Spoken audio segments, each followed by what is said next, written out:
Fala, nação celeste, seus loucos da cabeça pelo Cruzeiro, como é que vocês estão? Estamos dando início aqui para mais um vídeo no canal do Camarote Esportivo com notícias do maior time de Minas Gerais no dia do Clássico. Antes de começarmos, já peço a vocês que deixem aquele like e também se inscrevam no nosso canal caso não forem inscritos. E por último, eu gostaria de falar que este vídeo é patrocinado pelo OneFootball, o melhor aplicativo de futebol do mundo. Por lá eu vou acompanhar tudo deste jogo. Pré-jogo, pós-jogo, escalação, nota dos jogadores, tudo. É disponível para Android, é disponível para iOS e é totalmente gratuito. Vou deixar aqui o link na descrição para vocês.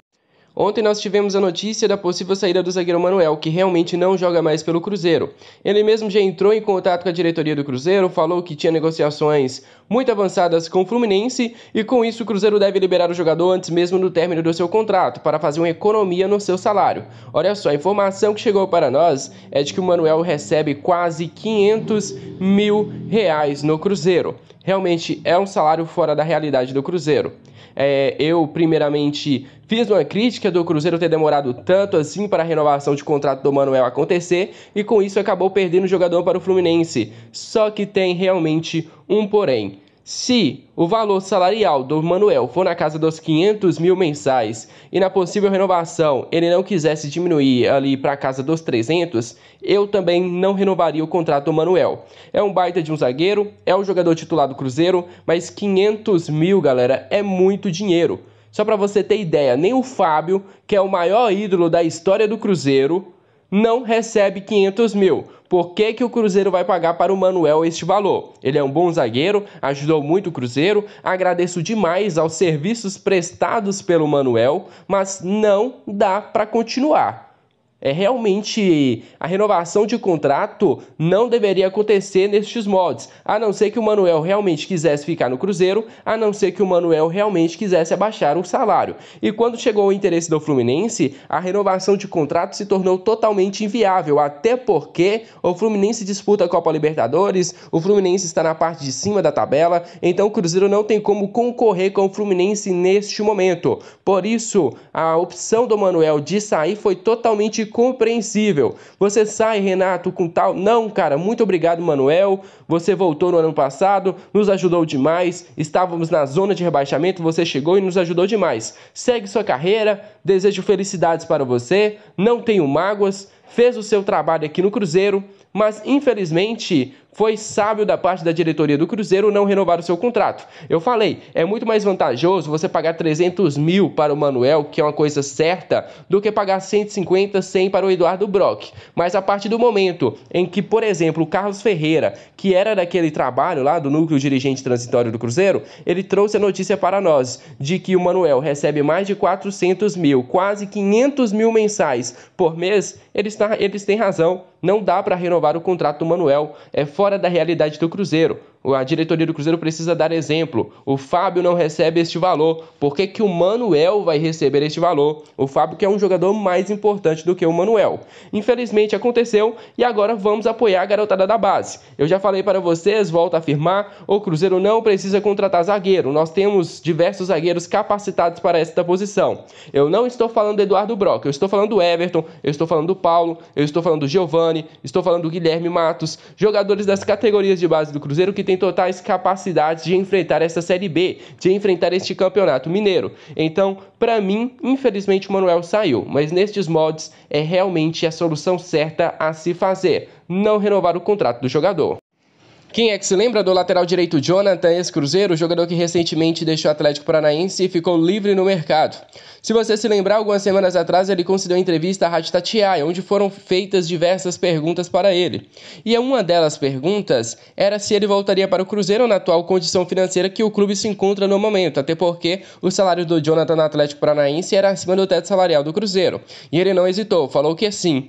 Desta vez, agora no Globoesporte.com, ele concedeu outra entrevista. Vou trazer trazer alguns detalhes desta entrevista para vocês. Palavras dele: não existiu sondagens. O meu representante acredito que tenha conversado com algumas pessoas do Cruzeiro sim, mas não teve nenhuma resposta. Creio eu que nem negativa e nem positiva, devido a tudo que está acontecendo no nosso futebol, relatou o defensor Jonathan. Isso mesmo, quando ele fala essas palavras, dá a entender que o seu representante sim chegou na diretoria do Cruzeiro e ofereceu o lateral direito Jonathan. Não foi o Cruzeiro que procurou o jogador, foi o representante dele que ofereceu o lateral para o Cruzeiro, mas que não teve nenhuma resposta nem negativa nem positiva, ou seja, o nome foi avaliado pelo Cruzeiro, que até o momento ainda não deu uma resposta, ou seja, o Cruzeiro não sabe se vale realmente a pena investir no Jonathan.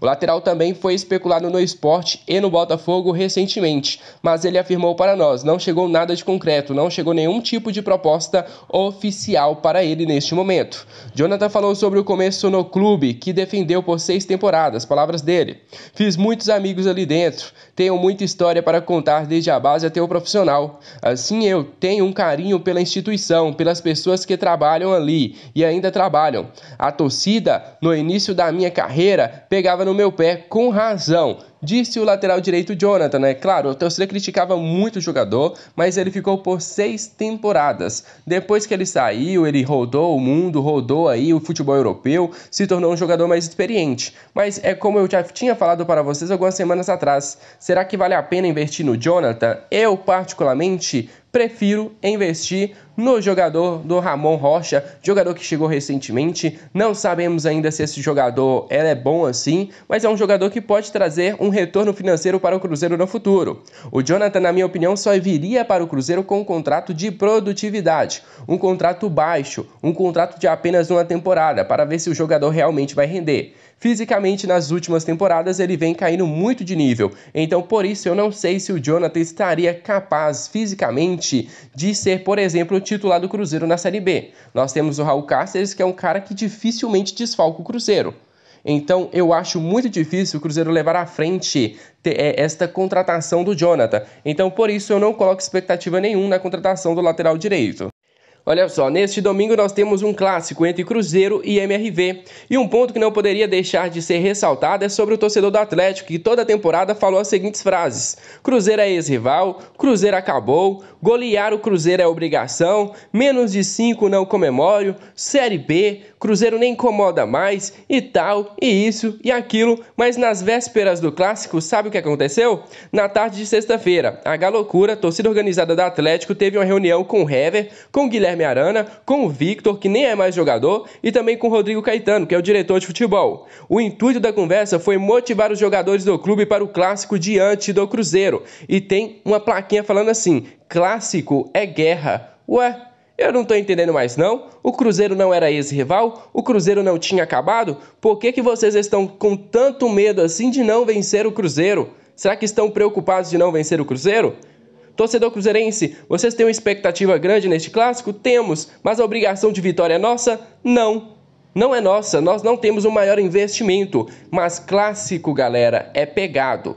Não é técnico, é quem se entrega mais dentro de campo vence. E a gente espera isso dos nossos jogadores. A gente espera que eles se entregam muito dentro de campo para conseguir sairmos de lá com a vitória. Algumas vezes o clássico, o que sobressai nem é a qualidade, e sim a vontade dentro de campo. O jogo é muito pegado. Clássico é diferente. Para eles, era ex-clássico, era obrigação ganhar do Cruzeiro, mas parecem que eles estão muito preocupados. Mas imagina só, perdem para o Cruzeiro, no ano do centenário do Cruzeiro, na pior fase da história do Cruzeiro, e mesmo assim perdem para o Cruzeiro. Seria gostoso demais para nós, torcedores cruzeirenses. Tomara realmente que isso aconteça. E como hoje tem clássico, tem também o nosso palpitão campeão. Se você aí de casa ainda não deixou o seu palpite, é só vir aqui nos comentários, colocar o nome de quem vai fazer o gol e também o placar. Se você acertar os dois, no próximo vídeo do nosso canal, eu falo o seu nome. Olha só, galera, nós podemos ter algumas novidades para esta partida. O Fábio Cáceres na lateral direita, a dupla de zaga já tem uma novidade, vai ser o Ramon e o Everton. Na lateral esquerda, o Matheus Pereira, o volante Adriano. Agora no meio de campo já há algumas dúvidas. Será que o Matheus Barbosa vai jogar? Ou será que ele vai colocar o Rômulo lá como meio armador? Será que o Marcinho vai jogar? Ou será que ele vai recuar um pouco o Rafael Sobis e colocar o William Potker de atacante? Na minha opinião, é uma opção muito viável para o Cruzeiro. Colocar o William Potker de centroavante, eu tinha falado isso quando ele estava vindo para o Cruzeiro, que quando ele jogava no Internacional ele atuava também como centroavante e tinha um desempenho melhor, e ele jogou apenas de ponta. Gostei do William Potker jogando de centroavante e eu acho que pode ser interessante para o Cruzeiro. Manter o Rafael Sobis um pouco mais para trás, porque ele tem qualidade no passe, ele tem qualidade no lançamento, é um jogador inteligente, então eu acharia muito bacana ver o Rafael Sobis de meia armador do Cruzeiro. E nas pontas deve ser realmente o Ayrton e também o Bruno José, para deixar a defesa do Atlético aterrorizada. Vamos aguardar o clássico, toda sorte do mundo para nós e que o torcedor entenda, a obrigação não é nossa, e que os jogadores entendam, clássico é guerra. Se você não tem qualidade, mostra entrega dentro de campo. Fala nação, encerramos por aqui mais um vídeo do nosso canal e se você gostou, não se esqueça de deixar o seu like e também de se inscrever no nosso canal caso não forem inscritos. Muito obrigado pela presença de vocês, aguardo todos no próximo vídeo do nosso canal amanhã. Um grande abraço a todos, fui!